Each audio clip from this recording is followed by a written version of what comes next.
Bismillahirrahmanirrahim. Assalamualaikum warahmatullahi wabarakatuh. Alhamdulillah rabbil alamin. Hamdan katsiran thayyiban mubarakan fih kama yuhibbu rabbuna wa yardah. Salatu wassalam ala nabiyyina Muhammadin wa ala alihi wa sahbihi ajma'in, amma ba'd. Kembali kita melanjutkan pelajaran dari kitab Mukhtarat Qawaidil Lughatil Arabiyyah karya Al-Ustadz Abdul Rafiq Ghufran hafizahullahu ta'ala. Silakan dibuka halaman 47. Al-faslul khamisu, fasal yang kelima. Al-fi'lu bin nadhari ila fa'ilihi. Fi'il ditinjau dari subjeknya. Subjek itu pelaku pekerjaan.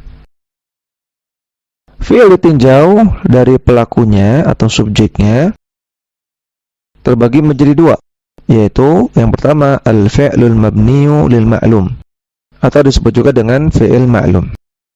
Dan yang kedua al-fi'lul mabniyu lil majhul atau disebut juga dengan fi'il majhul. Yang pertama, fi'il ma'lum adalah fi'il yang diketahui atau ada pelakunya. Pelaku pekerjaannya diketahui, yang disebutkan di dalam kalimatnya. Contohnya, qara'al mudhi'u al-khabara. Penyiar radio membacakan berita. Di sini ada fi'il qara'a. Qara'a artinya membaca, dan ada pelakunya yaitu al-mudhi'u, penyiar atau pembawa berita. Al-mudhi'u adalah fa'il dari fi'il qara'a. Dia pelaku perbuatan membaca. Yang mana fa'il ini bisa kita temukan kalau kita tanya siapa yang. Qara'a, membaca. Siapa yang membaca? Yang membaca adalah al-mudhi', penyiar radio atau penyiar. Maka al-mudhi' itu adalah fa'il. Al-khabara sebagai objek, sebagai maf'ul. Karena dia adalah yang dikenai pekerjaan, dia yang dibaca. Contoh yang kedua,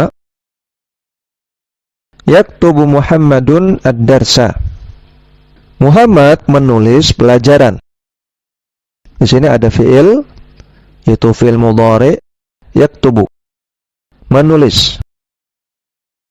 Maka kita tanya siapa yang menulis? Yang menulis adalah Muhammad. Maka Muhammad di sini sebagai fa'il. Dan di sini disebutkan fa'ilnya, disebutkan pelakunya. Maka yaktubu adalah fi'il ma'lum. Nah, kemudian yang kedua adalah fi'il majhul, yaitu fi'il yang tidak diketahui pelakunya. Hanya disebutkan pekerjaannya saja, namun pelakunya tidak disebutkan. Contohnya, quri'al khabaru, telah dibaca berita itu. Quri'a artinya dibaca, telah dibaca. Telah dibaca berita itu. Siapa yang membaca di sini tidak disebutkan. Sehingga kita tidak tahu siapa yang membaca. Yang jelas beritanya telah dibaca. Contoh yang kedua, yuktabud darsu. Telah ditulis pelajaran. Atau pelajaran itu telah ditulis. Di sini ada fi'il mudhari yang majhul. Kalau sebelumnya fi'il madhi yang majhul, kalau ini fi'il mudhari. Yuktabu artinya ditulis, telah ditulis pelajaran. Siapa yang menulis? Di sini tidak disebutkan. Sehingga kita tidak tahu. Nah, cara membuat fi'il majhul adalah sebagai berikut. Yang pertama, kalau fi'il tersebut itu berupa fi'il madhi, maka caranya di kasrah huruf sebelum terakhir dan di dhamma semua huruf sebelumnya yang berharokat. Sekali lagi, huruf kedua dari belakang itu di kasrah. Nah, kemudian yang ketiga dari belakang, kemudian keempat dari belakang, kelima dan seterusnya kalau ada, maka semuanya di fathah. Ya, karena kita ketahui fi'il itu kan maksimal ada 6 huruf.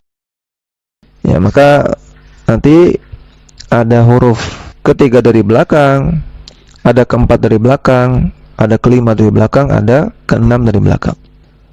Nah, contohnya qara'a, Qara'a ini fi'il madhi. Dia ada 3 huruf. Dan qara'a ini bentuk maklum, bentuk fi'il maklum. Nah, kalau kita ubah menjadi fi'il majhul, caranya ra-nya sebagai huruf kedua dari belakang di kasroh.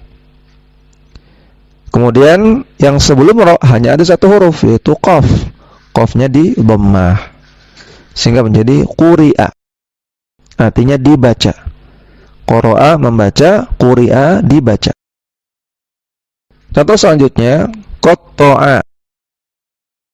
Qatta'a artinya memotong. Cara membuat fi'il majhulnya, huruf ta sebagai huruf yang kedua dari belakang di kasrah. Dan huruf sebelumnya, yaitu huruf qaf, di dhammah. Sehingga menjadi qutti'a. Contoh yang nomor 3. Tasallama. Tasallama artinya mengucapkan salam. Kalau kita ingin ubah menjadi fi'il majhul, maka huruf lam sebagai huruf kedua dari belakang itu di kasrah. Dan huruf-huruf sebelumnya, yaitu huruf sin dan huruf ta, di dhammah semua. Sehingga menjadi tusallima, disalamkan. Kalau tasallama itu mengucapkan salam, kalau tusallima disalamkan. Kemudian istaghfara, meminta ampunan. Kalau kita ingin ubah menjadi fi'il majhul, maka huruf fa sebagai huruf kedua dari belakang di kasroh. Kemudian huruf-huruf sebelumnya yang berharokat di dhammah. Adapun yang sukun tidak berharokat, maka tetap sukun. Sehingga kita lihat di sini huruf yang berharokat adalah huruf ta dan huruf alif di awal. Sehingga huruf ta dan huruf alif di dhammah menjadi ustughfira. Adapun huruf ghain dan huruf sin, maka dia tetap sukun karena dia tidak berharokat. Kemudian yang kedua, kalau ingin membuat fi'il majhul yang berasal dari fi'il mudhari, maka caranya di dhammah awalnya dan di fathah sebelum huruf terakhir. Di dhammah huruf pertama dan huruf kedua dari belakang di fathah. Contohnya, yaqra'u, ini fi'il mudhari, ya, artinya membaca. Kita lihat di sini huruf pertamanya ya, kita ubah harokatnya menjadi dhammah. Kemudian huruf kedua dari belakang yaitu huruf ra. Huruf ra-nya di fathah. Dan kebetulan di sini sudah fathah, sehingga dia tetap, ya. Sehingga hanya satu perubahan, yaitu pada huruf pertama. Yang tadinya yaqra'u dalam bentuk maklum, dalam bentuk majhulnya yuqra'u, dibaca. Contoh selanjutnya, yuqatti'u, artinya memotong. Qatta'a yuqatti'u. Kita lihat di sini huruf pertamanya sudah dhammah, ya, maka dia tetap dhammah. Dan huruf kedua dari belakang huruf ta. Nah, huruf ta-nya kita ubah menjadi fathah. Yang tadinya kasrah jadi fathah. Sehingga bentuk majhulnya yuqatta'u, dipotong. Yuqatti'u memotong, yuqatta'u dipotong. Kemudian contoh yang ketiga, yatasallamu, mengucapkan salam. Yatasallama, yatasallamu, ini bentuk fi'il mudhari. Kita lihat huruf pertamanya ya, kita ubah harakatnya menjadi dhammah. Dan huruf kedua dari belakang huruf lam sudah fathah, maka dia tetap. Sehingga bentuk majhulnya adalah yutasallamu, disalamkan. Yang terakhir yastaghfiru, kita ubah huruf ya-nya menjadi dhammah, dan huruf fa-nya sebagai huruf kedua dari belakang kita ubah menjadi fathah, sehingga menjadi yustaghfaru, dimintakan ampunan. Yastaghfiru minta ampunan, yustaghfaru dimintakan ampunan. Ini cara membuat fi'il majhul. Nah, kita lanjut ke latihan. Buatlah fi'il-fi'il berikut ini menjadi bentuk mabni lil majhul atau fi'il majhul. Yang pertama, kataba. Ini bentuk maklumnya. Bentuk majhulnya kutiba. Akhadha. Bentuk majhulnya ukhidha. Qatala. Ini bentuk maklumnya, bentuk majhulnya qutila. Yaitu ada tambahan waw ya. Qaf, kemudian waw, kemudian ta, kemudian lam. Qutila. Ya, tentang masalah ini nanti akan dibahas di bab lain ya. Kenapa kok tiba-tiba muncul waw di sana? Ini ada di bab tentang al-ilal. Kemudian tasyawara. Bentuk majhulnya tusyuwira. Sama setelah shin itu ada waw. Tusyuwira. Jadi ta, shin, waw disukun, kemudian waw lagi, kemudian ra.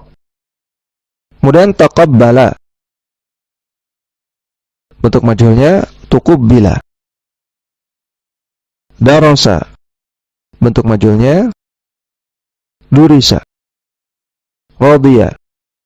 Bentuk majhulnya rudiya. Kemudian silakan para santri sekalian untuk mengerjakan latihan membentuk fi'il majhul untuk yang fi'il mudhari.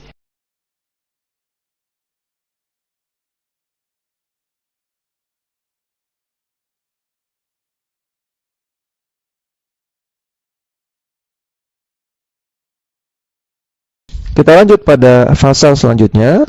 Al-faslu sadisu, fasal yang ke-6. Al-fi'lu bin nadhari ila tasrifihi. Fi'il ditinjau dari tasrifnya. Yaitu apakah dia bisa ditasrif atau tidak. Apakah dia bisa berubah atau tidak. Fi'il ditinjau dari tasrifnya terbagi menjadi dua. Yang pertama al-fi'lul jamidu atau fi'il jamid. Dan yang kedua al-fi'lul mutasarrifu atau fi'il mutasarrif. Yang pertama fi'il jamid adalah fi'il yang tidak bisa diubah ke fi'il lain. Sehingga dia tetap seperti itu terus, tidak bisa berubah. Fi'il jamid terbagi menjadi dua. Yang pertama, fi'il yang selalu dalam bentuk fi'il madhi. Tidak bisa menjadi fi'il mudhari, tidak bisa menjadi fi'il amr. Contohnya laisa. Laisa ini fi'il. Laisa tidak bisa menjadi mudhari. Misalnya yalyasu, nggak bisa. Laisa tetap laisa. Laisa artinya bukan. Madama. Madama ini fi'il madhi. Yang artinya senantiasa. Karuba. Artinya sulit. Asa. Asa memiliki beberapa makna, diantaranya mungkin atau semoga. Hara artinya berkurang. Ne'ma artinya baik. Bisa artinya buruk. Khola artinya selain. Ada juga artinya selain. Nah, ini semua adalah fi'il-fi'il madhi yang tetap madhi selama-lamanya. Yang kedua, fi'il jamid yang selalu menjadi fi'il amr. Tidak bisa menjadi fi'il madhi, tidak bisa menjadi fi'il mudhari. Contohnya hab. Hab itu artinya asumsikanlah. Katakanlah atau asumsikanlah. Ta'allam. Ta'allam artinya belajarlah. Kemudian yang kedua, fi'il yang mutasarrif. Artinya fi'il yang bisa diubah ke fi'il lain. Dia bisa berubah. Bisa menjadi fi'il madhi, bisa berubah menjadi fi'il mudhari, bisa menjadi fi'il amr. Fi'il mutasarrif ada dua. Yang pertama, mutasarrif tam. Tam artinya sempurna. Fi'il yang bisa berubah secara sempurna, artinya bisa berubah menjadi tiga-tiganya. Madhi, mudhari, dan amr. Contohnya fi'il kataba. Kataba ini fi'il madhi, bisa menjadi yaktubu, fi'il mudhari, bisa menjadi uktub, fi'il amr. Kataba artinya telah menulis, yaktubu sedang atau akan menulis, uktub artinya tulislah. Yang kedua, fi'il yang mutasarrif naqis. Naqis artinya kurang, yaitu fi'il yang mutasarrif yang hanya bisa berubah menjadi madhi dan mudhari saja, tidak bisa menjadi fi'il amr. Contohnya mazala. Mazala artinya senantiasa, bisa berubah menjadi fi'il mudhari, ma yazalu. Kemudian ma fati'a, artinya sama dengan mazala, senantiasa. Dia bisa berubah menjadi ma yafta'u. Kemudian man fakka, artinya juga kurang lebih sama dengan mazala, senantiasa atau terus menerus. Bisa berubah menjadi ma yanfakku untuk mudhari.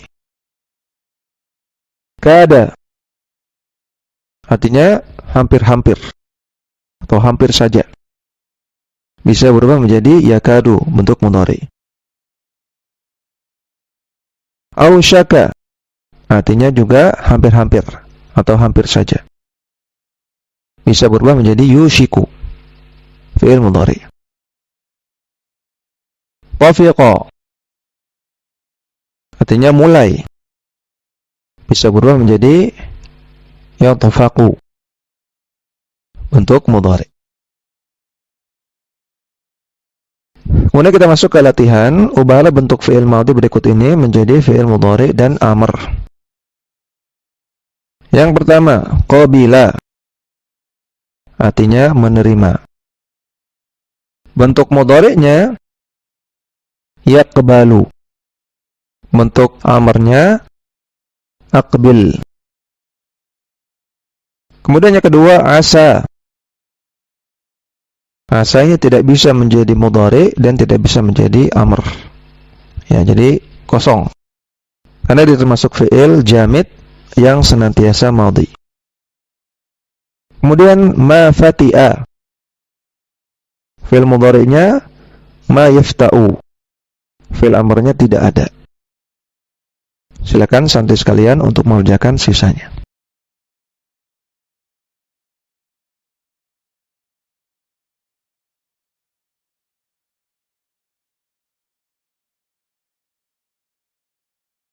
Demikian yang bisa kita baca, mudah-mudahan bermanfaat. Wassallallahu ala nabiyina Muhammadin wa ala alihi wa sahbihi wasallam.